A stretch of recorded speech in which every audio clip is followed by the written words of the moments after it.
Welcome back to Beyond the Scoreboard. Over the past 5 episodes, we have been building a basketball program from the ground up. We started with vision, then standards. We earned the trust of the locker room. We talked about recruiting the right people. Finally, we surrounded ourselves with assistant coaches who believe in the same mission. What's now? Well, for the first time, the basketballs come out. Whistles blow, players walk into the gym, and it is your first official practice as the head coach. Well, most coaches think this is where players begin learning. I don't believe that. I believe this is where players begin judging. Because before they evaluate your offense, before they evaluate your knowledge, before they evaluate your practice plan, they're evaluating you. They're asking questions they will probably never say out loud, such as, is this coach organized? Or does this coach actually believe what he talked about during the team meeting? Or something like, can I trust where we are going? Or is this going to be different? The first practice isn't simply another workout. It is your first opportunity to show players that your actions match your words. Well, I have always believed one thing. Every drill teaches two lessons. First one is a basketball lesson, and the second one is the leadership lesson. Sometimes the leadership lesson is even more important. If your players arrive 10 minutes early but coaches are still setting up cones, you have already taught something. If assistant coaches disagree in front of the team, you have already taught something. If players stand around waiting for instructions, you have already taught something. Well, the question is, what are you teaching before basketball even begins? Well, one of the biggest mistakes I see young coaches make is trying to impress players during the first practice. Like they throw new drills, complicated offensive systems, dozens of coaching points, talking for 15 minutes at a time, trying to prove they know basketball. And I think that's exactly backwards. The first practice isn't about showing players how much you know. It's about showing players what matters.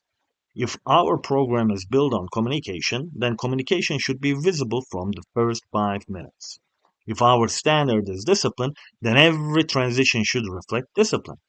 If we believe effort matters, then coaches should model energy before expecting it from players. Culture isn't introduced during a speech, it's experienced through repetition. That's why, if I were planning my very first practice, I would spend less time asking, what drill should we run? And much more time asking, what do I want players to feel when they leave this gym? Because years from now, they probably won't remember your drill number 4. They'll remember the environment, and most likely they will be questioning themselves, did they feel challenged? Did we feel respected? Did we feel connected? Did we feel that every minute had purpose? A great practice don't simply improve basketball players. They convince people they are part of something worth believing in. And that's my goal, at least, to impress, build belief. One thing I would tell my coaching staff before players ever walk into the gym is this. Today, we are not evaluating players. Today, they are evaluating us. Every whistle, every correction, every conversation, every transition, everything communicates. If we ask players to be prepared, we must already be prepared. If we ask players to encourage one another, our coaches must encourage one another. If we expect attention to detail, our practice plan must demonstrate attention to detail. Well, leadership begins with consistency, not intensity. Because players forgive mistakes, they struggle to trust inconsistency. I would also make one decision before that first practice. I'm not installing my entire offense. I'm not teaching every defensive coverage. I'm not trying to leave players mentally exhausted. I'm here to establish habits.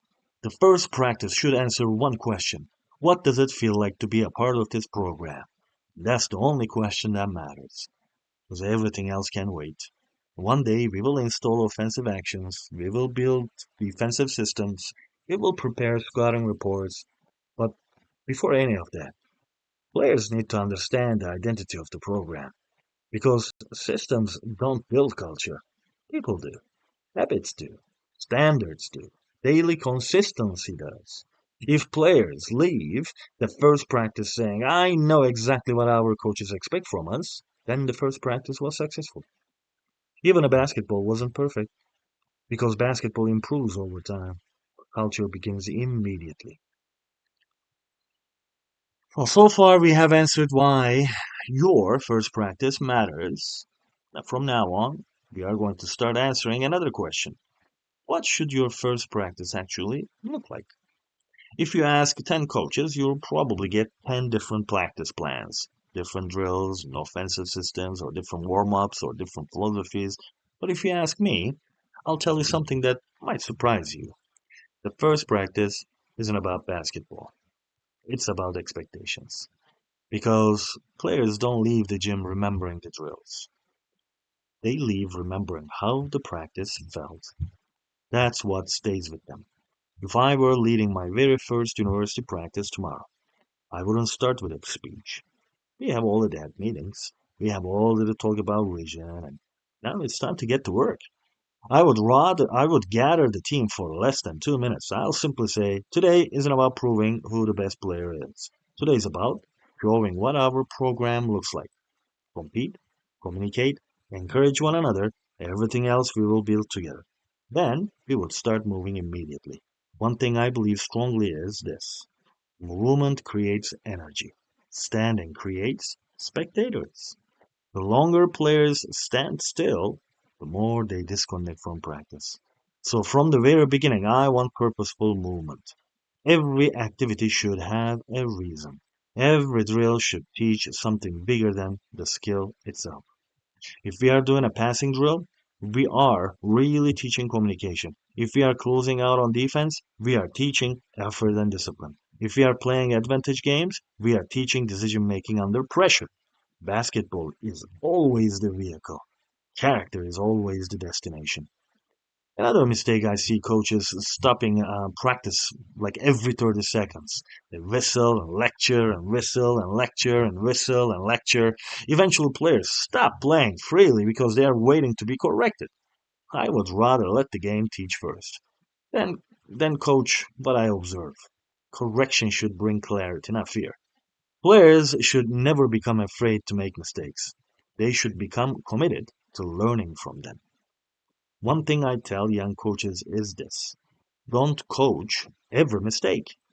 Coach the mistakes that define your identity. If your program values communication, stop practice when communication disappears.